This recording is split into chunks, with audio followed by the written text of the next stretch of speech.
We start with breaking news tonight in the week-long search for a missing hiker from Brightwood. That woman's husband is now behind bars accused of murder.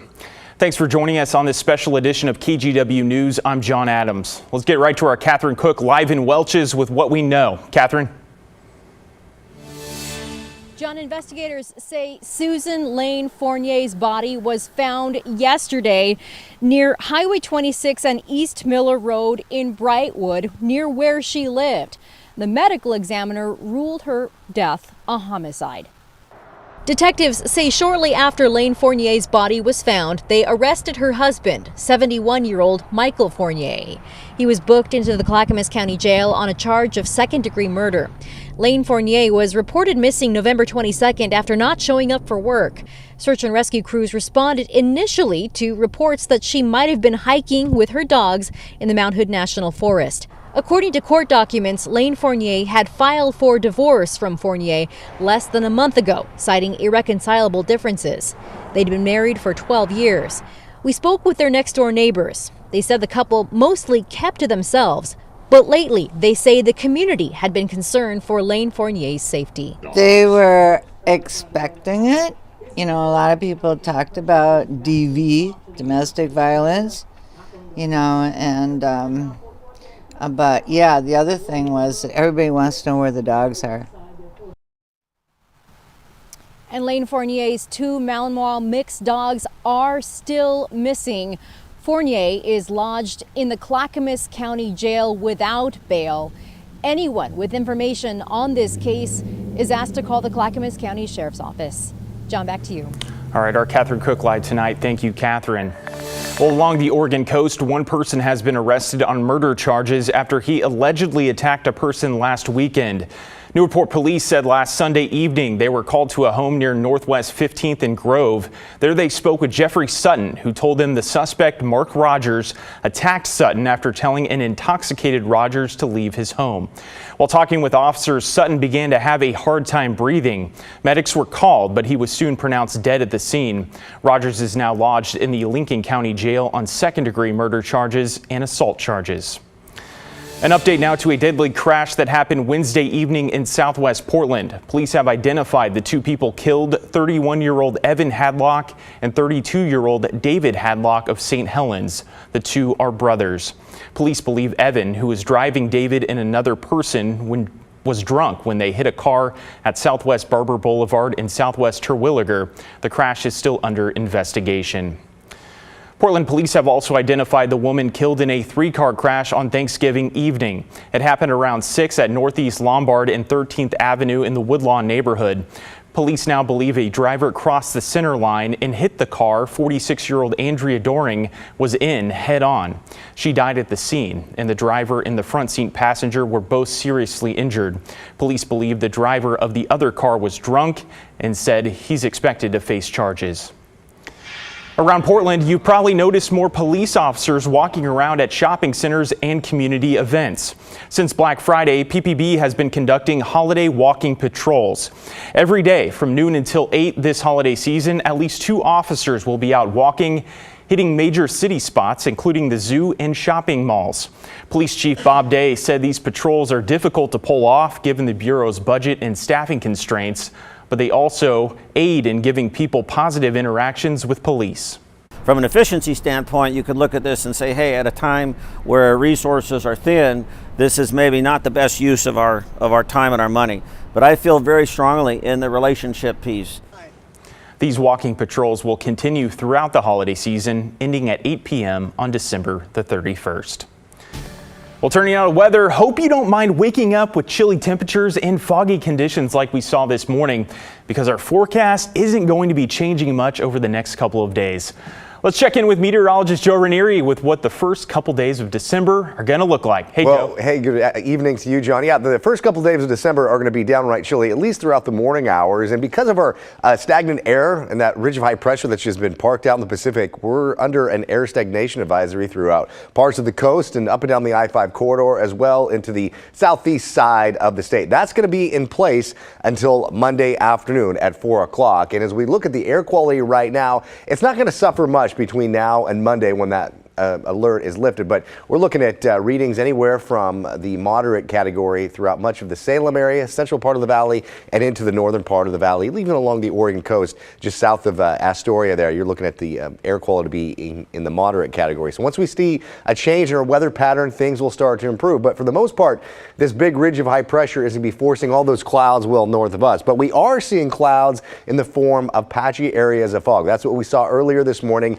and that's what we're going to be seeing heading into tomorrow as well. So as we bring in the futurecast, yeah, those clouds will be thick throughout parts of the I-5 corridor, and there could be some areas of freezing fog, basically Salem south and into wine country as well. I'll break that down for you coming up in just a few minutes. All right, Joe, thank you. We'll see you later in the show. Many families in Western Washington are still not back in their homes after major damage from last week's bomb cyclone. Bridget Chavez introduces us to a couple whose home was destroyed by a fallen tree and shares how they are holding on to hope this holiday season as they begin to rebuild.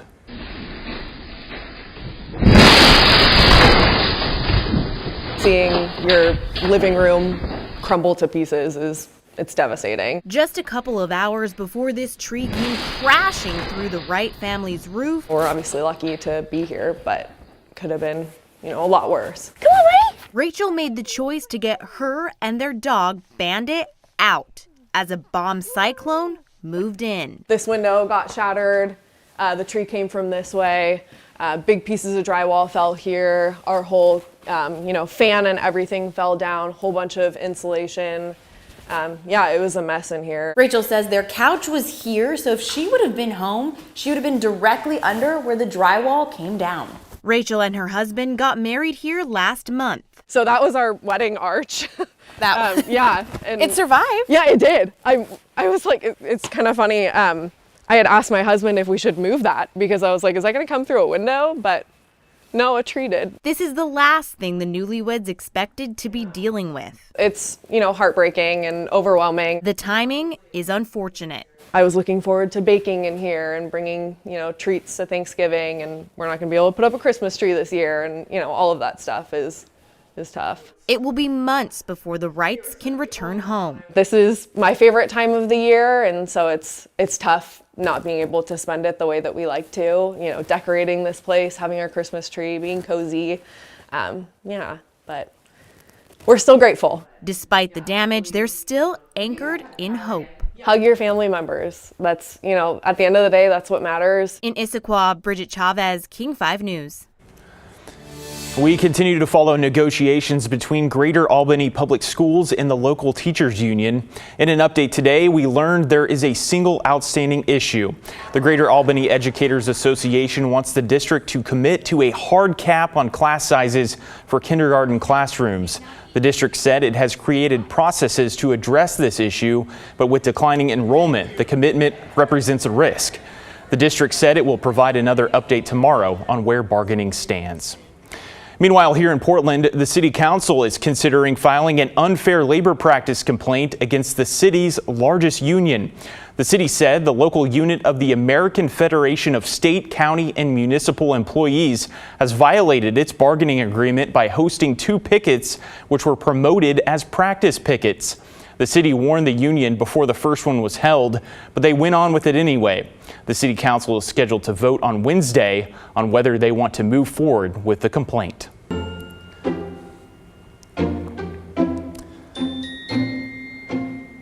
Well, Black Friday has come and gone, but for some, today was all about supporting small businesses in Oregon and Washington. Small Business Saturday is a way to support local stores and to get some of that holiday shopping done at the same time. Our Celine Stevens has more.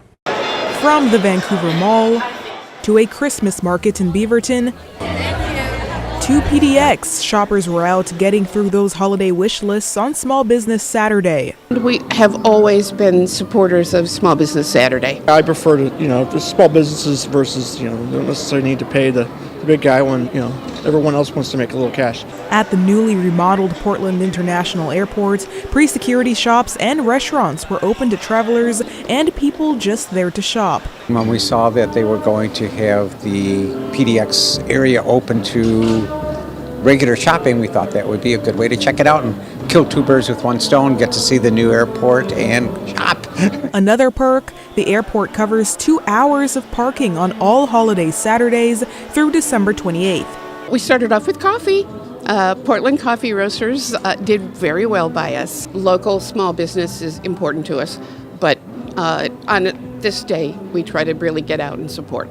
Shoppers also stopped by the Vancouver Mall, where they could shop at some small, local stores and pop-ups. I like to do the small businesses and locals and stuff like that. We ended up getting some ornaments here from the local shop and gotten them all the names put on them so that the kids will have various, memorability for next year and years coming. So. And the shopping didn't end there. In Beaverton, a local Oregon Native Hawaiian organization hosted its first Pacific Islander Christmas market, which featured small businesses, either owned by Pacific Islanders or with ties to Hawaii.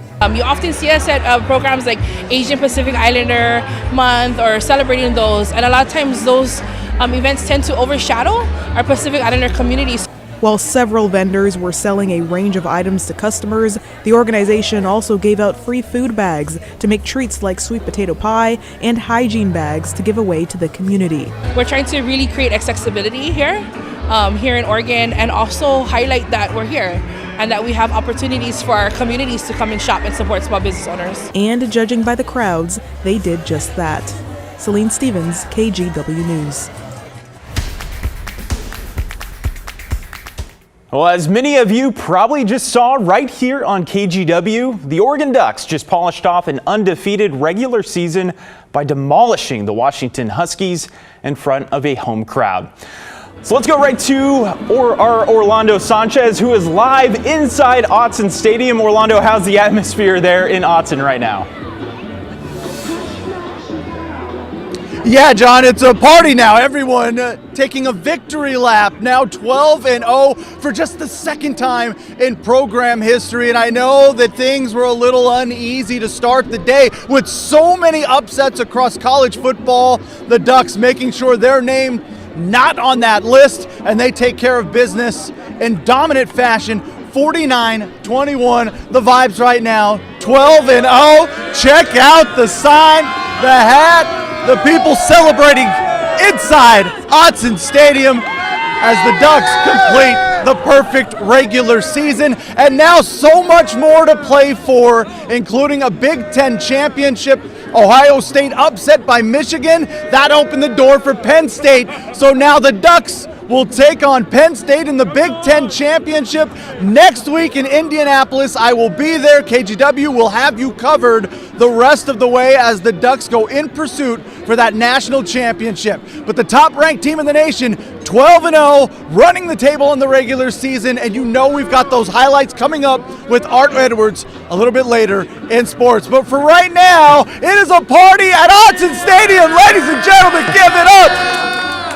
John, back to you in the studio. All right, Orlando, thank you. I love how they already have 12-0 t-shirts made.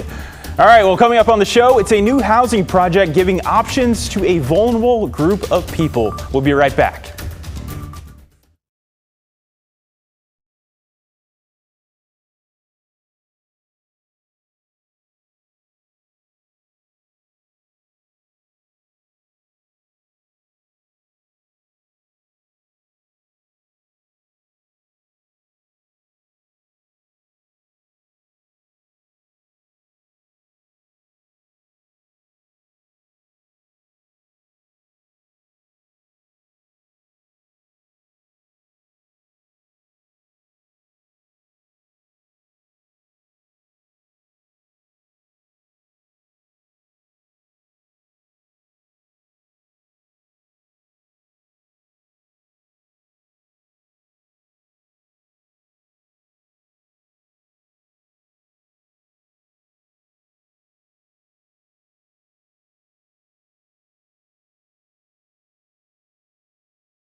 Welcome back. In Salem, a new housing project is providing homes to some low-income seniors. The initial phase of the project resulted in 10 cottages opening this spring, and now we're getting a first look at them. Christine Brinkman and her husband were under financial stress and had to live with their son sleeping in a tiny room. They were the first ones to move in. It absolutely means everything to me and my husband. It is finally given us a home, our own home to have.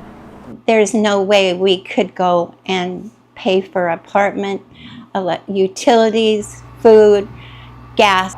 The need is so intense right now. It's something that we see all around us, but what we're doing, we know that this is the fastest growing population of people facing homelessness. We want to prevent that. The United Way plans to break ground on phase 2 and 3 soon, which will provide 15 more homes. All right, turning now to weather. Let's bring in meteorologist Joe Ranieri. And Joe, hasn't it been nice to have a couple dry days here in late November? It really has. We've seen so far over 6 inches of rain for the month, and tomorrow is the 1st of December, and we're going to end the month of November on a dry note. But looking into your forecast into the overnight hours, areas of fog, and there will be some areas of freezing fog as well, with temperatures dropping down as low as in the low 30s to the warm side, if you want to call it the warm side, about 35 degrees. Regardless, it's going to be a cold night ahead. And speaking of cold, a lot of people are braving the temperatures right now at the Oregon Zoo for, of course, the zoo lights. A lot of fun to check that out this time of year.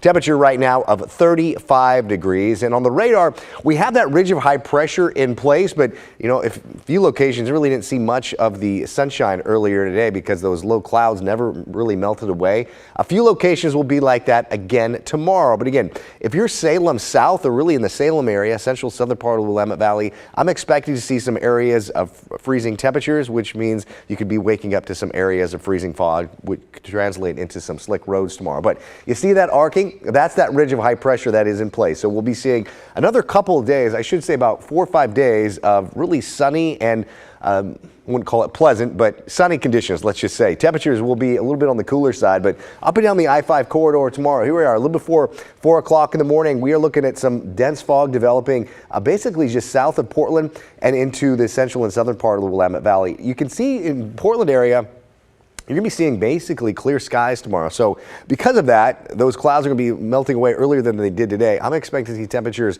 a couple of degrees warmer. I'm going with temperatures in the upper 40s to low 50s tomorrow. Then we go into Monday morning, same kind of scene. We're going to be looking at the areas of dense fog with the chance to see some areas of freezing fog develop heading into tomorrow morning and into Monday morning as well.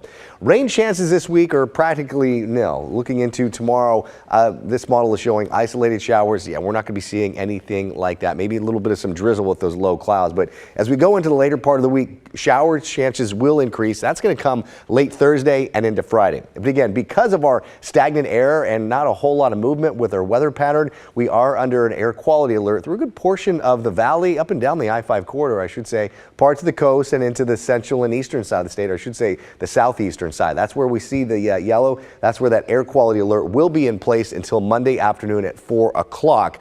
Again, we're looking at moderate air quality right now, and that's kind of where it should stand here the next couple of days. But daytime highs were kind of on the cool side, the low 40s, especially where those clouds really never melted away.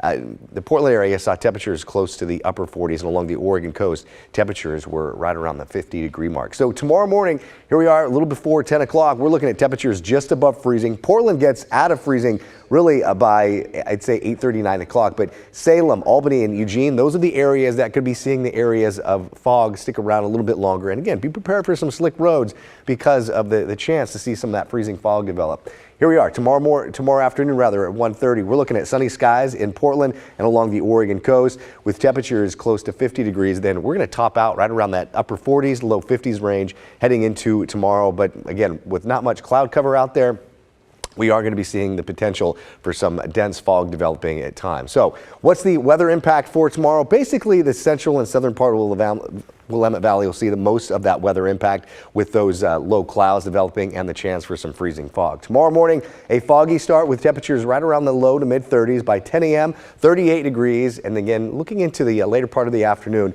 we'll start to see a little bit more of that sunshine. So 52 degrees to start off December 1st. I still can't believe we're talking about December already. And that's kind of the trend. Morning fog, afternoon sunshine over the next couple of days. Next chance of rain, John, doesn't return until the later part of Thursday and into Friday.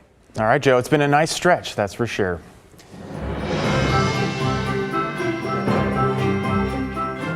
The KGW Great Toy Drive continues on, and today we held another in-person collection event at Clackamas Promenade. Thank you to everyone who visited and donated there. Those toys will go to thousands of local kids and teens this holiday season. And there's still time to participate if you missed out today, and we've made it really easy to do so. You can drop off a new unwrapped toy at any IQ Credit Union, Fred Meyer, or local Toyota dealership. We also have more than 500 community partners collecting toys. To find a drop-off site close to you or to donate online, just head over to kgw.com/toy. Well, still to come, the Oregon Ducks keep their perfect season alive while getting revenge on a rival. Art Edwards is going to join us with the highlights next.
Keep their perfect season alive and also trying to break a 3-game losing streak to the Washington Huskies. Autzen Stadium, the place for senior day in this rivalry matchup. The Ducks, hey, they wasted no time getting on the board. They took the opening kickoff and went 71 yards in 9 plays. Noah Whittington capped off the drive with that 9-yard touchdown run. Oregon's rushing attack was dominant in this one, over 200 yards rushing on the game and 5 rushing touchdowns. The defense simply overwhelmed the Huskies. It was a sack party in this one. 10 sacks on the game, including 2.5 by Jordan Birch. Welcome back to that guy. Washington had under 30 yards rushing for the entire game. Tez Johnson, he is also back after a shoulder injury. 3 catches, including the Ducks' lone touchdown in the third quarter. They finally scored some points in the third. Oregon rolled in this one, 49-21, the final score. The Ducks rolled up over 450 yards of total offense, and it sets up a date with Penn State in the Big Ten championship game next week.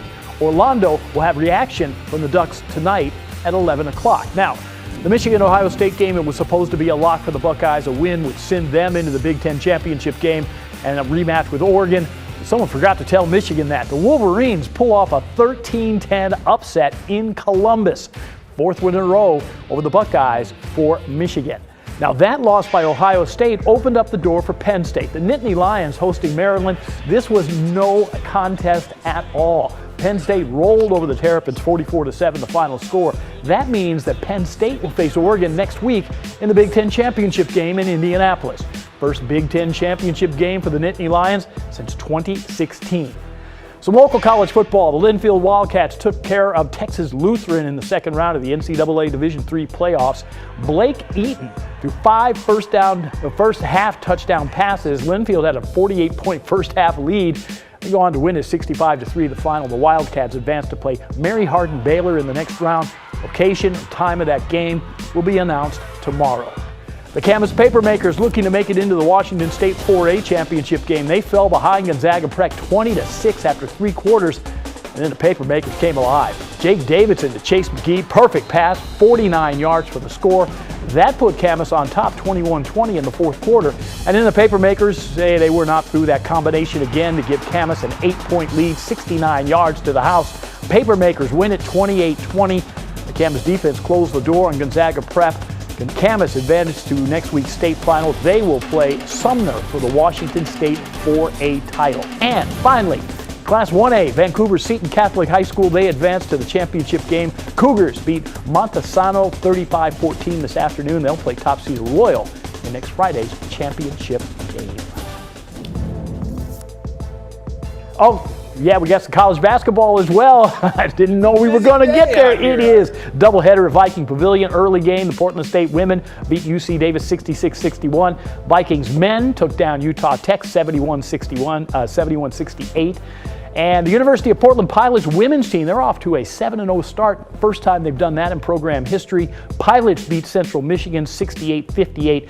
And the Oregon men with a big test in the Players Era Championship games going on right now against number 9 Alabama. The game was tied 39 at the half, but the Ducks have taken a lead in the second half. All right, a lot of sports to get to today. Big wins for Oregon, and you just never know with Ohio State going down. Thanks for joining us so much.